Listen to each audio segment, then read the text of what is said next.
The darkness. This is a story from my childhood, one which I have not told anyone except for my wife. Just thinking about it still sends shivers down my spine. I grew up in a small house with just my mother. It was a nice little house with 2 bedrooms upstairs, a small living room and kitchen on the main floor, and a basement where I kept all of my toys. The basement had a small storage room in the back, lit by a single light bulb. It wasn't until I was 7 years old that I started to get scared to go down there. It was a dark, rainy night as I played with my Legos in the basement. Rainwater slowly dripped through the window and down the cement wall. It was cold down there that night, more so than usual. I was wrapped up in my hoodie and a blanket as I played. While attempting to build an airplane out of my Legos, I suddenly got a chill down my spine followed by the overwhelming feeling of being watched. I turned and looked behind me toward the dark storage room. Something drew my attention to the room, but I couldn't see what it was. It seemed darker than usual. I didn't think a room could get that dark, especially with the lights on in the room adjacent to it. It almost seemed like there was something in there drawing away all of the light, sucking it in like a black hole. I stared into the darkness at seemingly nothing, until I saw something move. I didn't know what it was, but it seemed even darker than the room. I saw it for just a second before it disappeared. As it did, I could see light slowly start to trickle into the room. This terrified me, so I ran upstairs to the living room to seek comfort from my mother. When I told her what I had seen, she just told me that it was my mind playing tricks on me because of the heavy rain outside. I went to bed that night not thinking much about what had happened in the basement. I lay back in my bed and closed my eyes just like on any other night, and I fell asleep rather quickly. Although I fell asleep like it was a normal night, the night was less than normal. I woke up that night with the feeling of being watched. I opened my eyes to see nothing but darkness. I couldn't even see the light from the street light outside of my window. Thinking that maybe my blinds were closed, I looked across my room for the soft, green glow of my alarm clock, but it wasn't there. At that moment, I realized that this was a lot like the darkness I had seen in the basement, and that scared me. My fear doubled in an instant when I thought I saw movement in the darkness. In my terror from seeing that there was something in my room, I pulled my blankets over my head and screamed. In the midst of my screams, I heard my door open and the soft call from my mother. As she sat down on my bed, I slowly pulled my blankets off from over my head and looked around my room. The light had returned to my room and I could now see the soft glow of my clock blinking at 2:17 a.m., and the light from the street light outside my window with my blinds fully open. My mother asked me what was wrong, and I told her what had happened. Reassuringly, she told me that it was just a nightmare and to go back to sleep. She gently kissed my forehead and left my room, closing the door behind her. It was hard for me to fall asleep after that, so I just watched my clock slowly tick away the minutes. This went on for about 2 or 3 months, staying at this level of activity. Nothing more than the feeling of being watched in the darkness. However, that all changed on Halloween night. It was a typical Ontario Halloween night, cold, windy and rainy. I had returned home that night from trick-or-treating with my mom at about 8 o'clock and went down to the basement to play with my toys for a bit before bed. I could hear the rain tap against the basement window, and the wind whistling as it blew between my house and my neighbor's house. Something was unsettling in the basement that night, more so than usual. As I played, I thought I heard sounds coming from the storage room, but every time I looked there was nothing. This was nothing strange to me as it's been happening for the last few months, so I continued to play. I played for about 10 minutes when the power suddenly went out, and that's when everything changed. As soon as the power went out, I heard more movement from the storage room behind me. I immediately looked behind me to see a quick flash of red light, and then darkness. As I stared, I could hear footsteps from the dark room, but I could see nothing. The footsteps slowly made their way toward me, the darkness somehow getting darker as they approached, until they suddenly stopped. I moved my eyes around the room, careful not to move any other part of my body in fear that whatever this was would see me. I looked around the room, trying to see what this thing was, but I could see nothing. It was so dark I couldn't even see my feet. I wanted to run upstairs to the safety of my mother, but I was frozen in fear, so I didn't move a muscle or even breathe. I sat in silence, listening for whatever was in the room with me.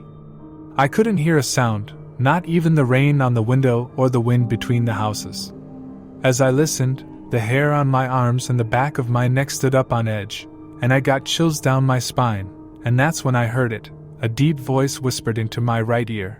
"You will be mine, Robert." I instantly screamed and ran to the stairs, tripping on toys along the way. I made my way up the stairs and through the door to the living room, slamming the door behind me. I ran to my mother, crying, and she held me, not knowing what was going on. I told her what had happened, but she just told me that my mind was just playing tricks on me again. What I had heard was just the wind, but my mind exaggerated it because of the darkness. From that moment in the basement, no matter what my mother said, I knew that whatever this thing was, it was real. From then on, I refused to go into the basement alone. In fact, I didn't like going into the basement at all. The activity in the basement itself settled down a little bit because I was never alone down there after that incident, but I still had trouble sleeping. I would wake up at night with the feeling of being watched, to see nothing in my room but darkness. I would lay there staring into the darkness with my blankets pulled up to my neck, hoping there was nothing there, but after a few minutes I would hear that same voice again. "You're mine, Robert." The second I would hear that voice, I would pull my blankets over my head and scream, causing my mother to run into my room, and every time she would say it was just a bad dream. This sequence would go on at least twice per week until August of 1998, when the activity escalated yet again. My mother had been dating her now husband for a while now, and we were preparing to move into his house. I was going to be on vacation for 2 weeks in Quebec with my grandparents as my mom moved our things into the new house. But what happened my last night in that house still terrifies me to this day. I had fallen asleep easily that night, excited to be leaving on vacation the next morning, but the rest of the night would not be so easy. I woke up again that night, this time to the sound of breathing. I opened my eyes to see nothing but darkness yet again. Thinking that my mother was in my room with me, I called out to her, "Mom?" But what answered was definitely not my mother. It was that deep voice yet again. "Your mother is not here, she can't help you, Robert. You're finally mine." I continued to stare into the darkness, thinking that it was my imagination, but as my eyes adjusted to the darkness, I could see the silhouette of that dark figure standing at the end of my bed. I immediately pulled my blankets over my head and screamed, but my mother didn't come. I felt pressure on the end of my bed, as if someone was sitting on it. I screamed again. Suddenly, I felt something grab onto my ankle under the blankets and pull.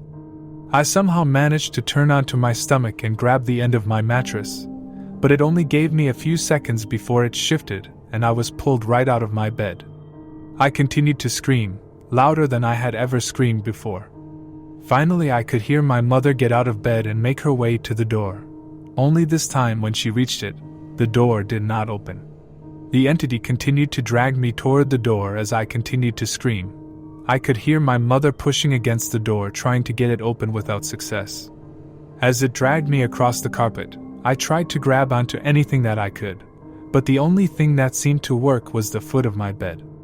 I stopped as I took hold, and I finally stopped moving toward the door. I could feel the entity begin to pull harder, hard enough to lift my body off of the carpet, but I managed to hold on. As I fought the entity, I could hear my mother struggle with the door.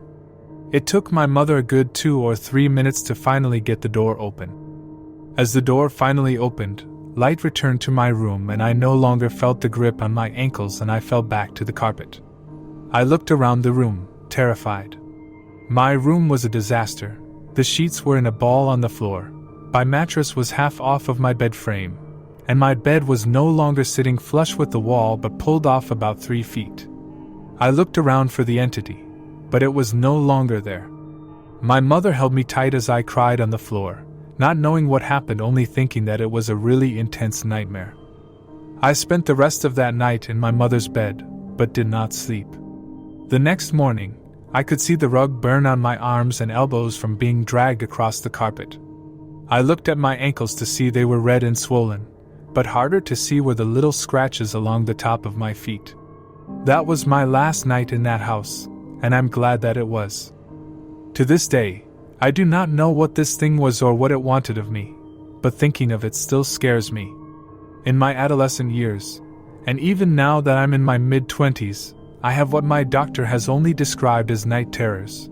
I wake up in the middle of the night to see nothing but darkness, and as I stare into the darkness I see a figure, even darker than the darkness around it. I still scream when I see the silhouette of darkness. Now that I'm older though, I have more control over my actions.